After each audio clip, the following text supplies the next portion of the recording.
Hello dear students, आज जो हम टॉपिक पढ़ रहे हैं वो है ट्रेड यूनियन एक्ट पार्ट 3। हम ऑलरेडी 2 क्लासेस में ट्रेड यूनियन और रजिस्ट्रेशन ऑफ ट्रेड यूनियन क्या होता है ये पढ़ चुके हैं। आज की क्लास में हम कवर करेंगे rights, liabilities, funds of trade union with the penalty. तो क्या श्रम संघ के क्या अधिकार होते हैं, क्या दायित्व होते हैं, एवं उनसे कोष के रिलेटेड उनके जो प्रोविजंस बने हुए हैं वो, और उसके साथ साथ जो पेनल्टीज़ इम्पोज करी जाती है ट्रेड यूनियन पे उसके बारे में हम पढ़ेंगे। So let's start. सबसे पहले हम देख रहे हैं राइट्स ऑफ ट्रेड यूनियन, जिसे हम हिंदी में बोलते हैं अधिकार। ट्रेड यूनियन या श्रम संघ के अधिकार को हम 2 वर्गों में डिवाइड करते हैं। पहला है rights under trade union act और दूसरा है अन्य सामान्य अधिकार, जिसे हम बोलते हैं अदर जनरल राइट्स। तो पहला लेते हैं हम, श्रम संघ अधिनियम के अंतर्गत ट्रेड यूनियन को क्या अधिकार मिले हुए होते हैं। पहला है right as a legal person, जिसे हम हिंदी में कहते हैं एक वैधानिक व्यक्ति के रूप में अधिकार। जैसे जो ट्रेड यूनियन है उसका पृथक अस्तित्व होता है, स्थायी अस्तित्व होता है, सार्वभौम मुद्रा होती है, चल व अचल संपत्ति वो अपने पास रख सकती है, बेच सकती है, पदाधिकारी के माध्यम से अपने नाम से अनुबंध करती है, बैंक में खाता खोलती है, और उसके साथ साथ पक्षकारों पर अपने नाम से वाद प्रस्तुत करना, ये सभी एक वैसे ही राइट्स हैं जैसे कि एक लीगल पर्सन को राइट्स मिले हुए होते हैं। Second, create and spend special general fund, सामान्य कोष बनाना एवं उसका उपयोग करना। तो ट्रेड यूनियन को प्रत्येक जो भी रजिस्टर्ड ट्रेड यूनियन होती है उसके जो सदस्य से चंदा एकत्र करती है और उसका उपयोग करने का अधिकार उसके पास होता है। थर्ड हम लेते हैं creation and use of political fund. जैसे पहले वाले पॉइंट में था जनरल फंड के लिए वो पैसा लेती है, और एक होता है पॉलिटिकल फंड जिसे हम बोलते हैं राजनीतिक कोष का निर्माण करती है और उसको उपयोग करने का भी उसको हक होता है। राजनीतिक हित के लिए वो उस पैसे का यूज़ करती है। नेक्स्ट है right to make and change rules, नियम बनाने तथा परिवर्तन करने का अधिकार होता है। श्रम संघ को बिल्कुल राइट है कि वो नियम बना सकती है और उसमें कभी भी कोई परिवर्तन अगर उसको करना है तो वो कर सकती है। Rights to change its name, अगर ट्रेड यूनियन को लगता है कि उसे अगर उसके 2/3 जो बहुमत मिल जाता है श्रम संघ को रजिस्टर्ड को, तो वो अपने नाम को भी परिवर्तित कर सकती है। राइट्स टू अमलगमेट, जिसे हम बोलते हैं एकीकरण करने का अधिकार, अगर 2 ट्रेड यूनियन चाहें और एक ट्रेड यूनियन बनना चाहती है वो, तो वो किसी भी दूसरी ट्रेड यूनियन के साथ अमलगमेशन या एकीकरण कर सकती है।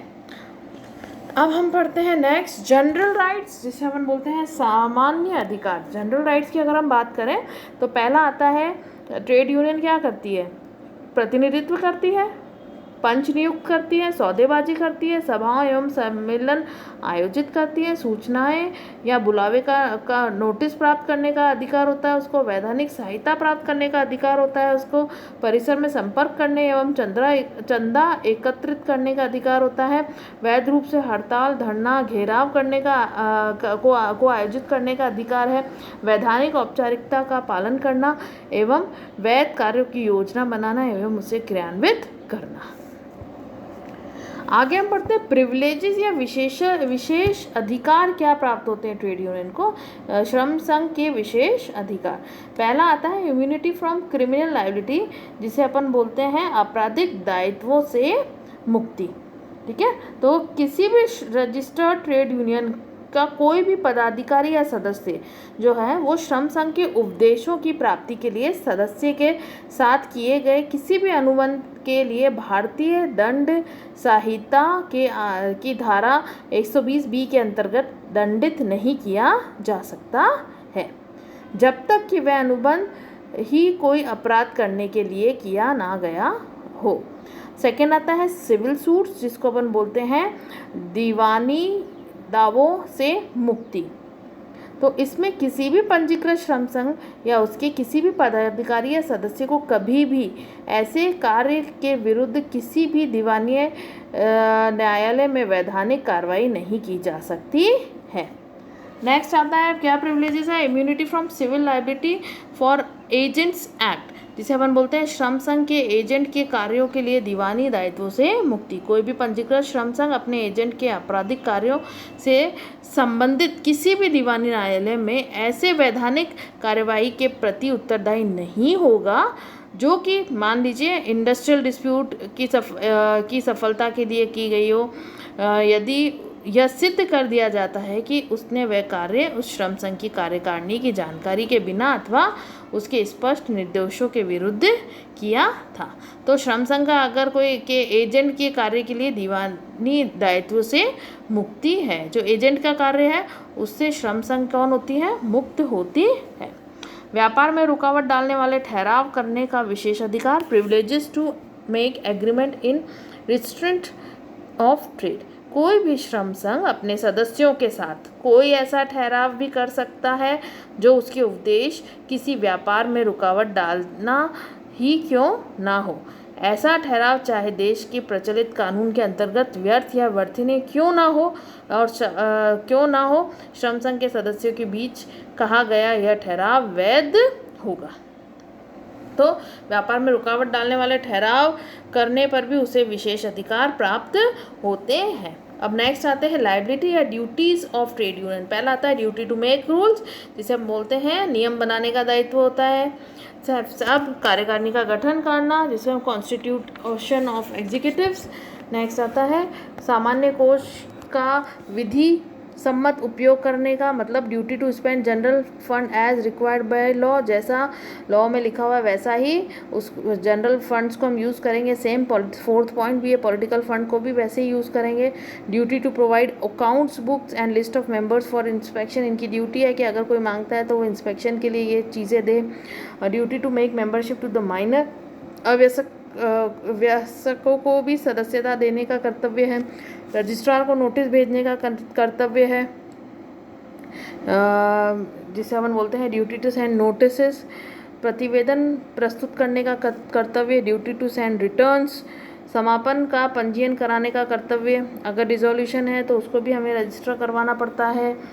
नेक्स्ट है पुस्तकें एवं प्रलेख रजिस्ट्रार को उपलब्ध कराने का कर्तव्य। तो जितनी भी duty to make available the books and documents to registrar, अगर रजिस्ट्रार कुछ मांगता है तो। नेक्स्ट जुर्माना चुकाने का कर्तव्य, duty to pay fine. Next funds की बात करें तो फंड्स जो हैं वो दो तरीके के होते हैं। पहला है जनरल फंड, सामान्य कोष, और दूसरा आता है हमारा पॉलिटिकल फंड, जिसको हम राजनीतिक कोष बोलते हैं। अब जनरल फंड के बारे में कहते हैं कि जनरल फंड के बारे में हम पढ़ते हैं वो क्या होता है। पदाधिकारियों कहाँ पर हम उसका यूज़ करते हैं, पदाधिकारियों के वेतन आदि का भुगतान करने के लिए, प्रशासनिक एवं अंकेक्षण खर्च उसमें से करते हैं, वैधानिक कार्रवाई का खर्चा उसमें से निकालते हैं, औद्योगिक विवाद के संचालन का खर्चा उसमें से उसके लिए यूज़ करते हैं, सदस्यों की जो क्षतिपूर्ति अगर हमें करनी वो पैसा, सदस्यों की या आश्रितों की सहायता करने के लिए, बीमा प्रीमियम का भुगतान करने के लिए, शैक्षणिक सामाजिक व धार्मिक कार्यों के लिए भुगतान करने के लिए। उसके साथ साथ प्रकाशन का जो खर्चा आता है उसका भुगतान, श्रमिकों के हित के लिए कोई भी अगर कार्य करना है, समुचित सरकार के अधिसूचना के अनुसार अगर कोई भी खर्चा आ जाता है तो वो जनरल फंड में से किया जाता है। अब पॉलिटिकल फंड में से नागरिक एवं राजनीतिक हित के संवर्धन के लिए नागरिक एवं राजनीतिक हित के संवर्धन के लिए अगर कोई पैसा खर्च करना है तो वो किया जाएगा। चुनाव में पैसा खर्च किया जाता है, सभाएं आयोजित करी जाती है उसमें खर्चा आता है, वो इससे किया जाता है। सदस्यों के भरण पोषण का खर्चा, निर्वाचकों के पंजीयन अथवा प्रत्याशी के चयन का खर्चा, और राजनीतिक सभाएं या साहित्य का व्यय से किया जाता है। अब आता है नेक्स्ट मेंबरशिप टू माइनर। श्रम संघ के नियमों में कोई अन्यथा व्यवस्था ना की गई हो तो एक माइनर जो कि 15 वर्ष की आयु पूरी कर चुका हो उसको भी सदस्य बनाया जा सकता है। अब डिस्क्वालिफिकेशन ऑफ मेंबर का या एग्जीक्यूटिव्स और ऑफिस बियरर कब हो जाएगा, अगर वो आवश्यक है, अगर जिस व्यक्ति का 18 साल की आयु पूरी नहीं करी है तो वो उस कार्यकारिणी का सदस्य या पदाधिकारी नहीं बन सकता है, अपराधी भी नहीं बन सकता है। अधिनियम लागू होने से अगर पूर्व अपराधी है तो उसके लिए भी प्रावधान बना हुआ है। नेक्स्ट है provision as to change of name and amalgamation. अगर मान लीजिए ट्रेड यूनियन को अपना नाम चेंज करना है तो चेंज के भी प्रोविजंस हैं, नाम में परिवर्तन करना है। फिर उसके बाद श्रम संघ का एकीकरण या सम्मिश्रण हो गया, अमलगमेशन हो गया किसी के साथ, तब भी उसके नाम में परिवर्तन होगा। नाम परिवर्तन एवं एकीकरण की सूचना हमें रजिस्ट्रार को देनी होती है, लिखित सूचना देनी होती है। एकीकरण श्रम संघ के पंजीयन कार्यालय अन्य राज्यों में होना चाहिए। यदि एकीकृत श्रम संघ का पंजीकृत कार्यालय किसी अन्य राज्य में स्थित है तो उस राज्य के रजिस्ट्रार को भी एकीकरण की सूचना भेजनी होती है। समान या मिलते जुलते नाम की दशा में पंजीयन से इनकार कर सकता है रजिस्ट्रार। संतुष्टि पर नाम का पंजीयन, अगर वो संतुष्ट होगा तो पंजीयन कर लेगा, और संतुष्टि पर एकीकरण का भी पंजीयन कर सकता है। अब इसका प्रभाव क्या आता है? नाम में परिवर्तन का प्रभाव आएगा, नाम चेंज हो जाएगा इसमें, और एकीकरण का प्रभाव आएगा। 2 या अधिक जब श्रम संघ का एकीकरण हो जाता है तो किसी भी एक श्रम संघ के या उसके लेनदारों के अधिकारों पर कोई प्रतिकूल प्रभाव नहीं होता। अब हम पढ़ते हैं डिसोल्यूशन, जिसको अपन बोलते हैं समापन। रजिस्ट्रार को सूचना देनी पड़ती है कि हम उसका समापन करना चाहते हैं। संतुष्ट होगा अगर तो उसको बंद कर देगा। समापन का प्रभावी होना, जब रजिस्ट्रार उसको तिथि उसके ऊपर पंजीयन कर लेगा, भाई हमें रजिस्टर करता हूँ इसका समापन के लिए, तो वो इफेक्टिव उस दिन से उसका समापन माना जाएगा। श्रम संघ के कोषों का विभाजन कर दिया जाता है। तो उसके साथ साथ अब हम पढ़ते हैं रिटर्न्स। अगर कोई ट्रेड यूनियन है तो उसको भी अपने रिटर्न्स फाइल करने पड़ते हैं। जैसे अंकेक्षित विवरण उसको अपने करना पड़ता है। भाई 31 दिसंबर अगर ईयर एंडिंग है तो जितने भी क्या उसकी आय हुई और क्या खर्चे हुए उसका स्टेटमेंट देना पड़ता है, और संपत्ति और उसकी जो दायित्व है उसका भी विवरण देना होता है। पदाधिकारियों का विवरण देना पड़ता है। श्रम संघ के नियमों का अगर कोई संशोधित प्रति है तो वो लगानी पड़ती है। नियमों में परिवर्तन की प्रति लगानी पड़ती है रिटर्न्स में, और पुस्तकों एवं प्रलेखों का निरीक्षण किया जा सकता है। अब आता है हमारा पेनल्टीज़। पेनल्टीज़ में हम देखते हैं कि पावर किसके पास है, regulation power to make regulation. तो अब इसके अंदर हम देखते हैं कि इसके अंदर कुछ पावर्स बनी हुई है। पंजीयन विधि एवं शुल्क के संबंध में पावर है। समुचित सरकार श्रम संघ को तथा उसके नियमों के पंजीयन की विधि तथा उसके लिए देय शुल्क के संबंध में विनियम बना सकती है। भाई सेंट्रल गवर्नमेंट के पास या अप्रोप्रिएट गवर्नमेंट के पास पावर है। स्थानांतरण के पंजीयन के संबंध में पंजीकृत श्रम संघ के प्रधान कार्यालय के एक राज्य से दूसरे में स्थानांतरण करने के संबंधित नियम बना सकती है। अंकेक्षण व अयोग्यता के संबंध में बना सकती है रूल्स। प्रलेखों के निरीक्षण के संबंध में एवं अन्य। अब पब्लिकेशन ऑफ रेगुलेशन, पूर्व प्रकाशन। समुचित सरकार के विनियम बनाने की शक्ति इस शर्तों के साथ दी गई है कि उसके पहले प्रकाशन करेगी, बाद में उन्हें बनवाएगी या लागू करती है। फिर आता है प्रस्तावित नियमों पर विचार करने की अवधि होती है, और गैजेट में प्रकाशन किया जाता है। अब इस पर पेनल्टीज इंपॉर्टेंट है आपकी प्रतिवेदन प्रस्तुत करने के लिए। अगर गलती करती है तो पेनल्टीज़ हैं। आपको एक असाइनमेंट करना है, आपको जो लेटेस्ट पेनल्टी है वो आपको इंटरनेट से सर्च करके यहाँ पर लिखनी है, क्योंकि ये बुक थोड़ी पुरानी है। इसमें जो अमाउंट्स है उसमें चेंजेस आ गया है। 5 रुपीज़ लिखा हुआ है, जो कि जुर्माना अभी नहीं होगा। तो आपको इंटरनेट की जानकारी लेते हुए जो लेटेस्ट पेनल्टीज़ है आपको वो लिखनी है। अब उसके साथ साथ जानबूझ के अगर गलती करते हो तो उसके लिए आपके ऊपर पेनल्टी या फाइन है। और अगर श्रम संघ के बारे में झूठी सूचना देने पर भी दंड दिया जाता है। अपराधों की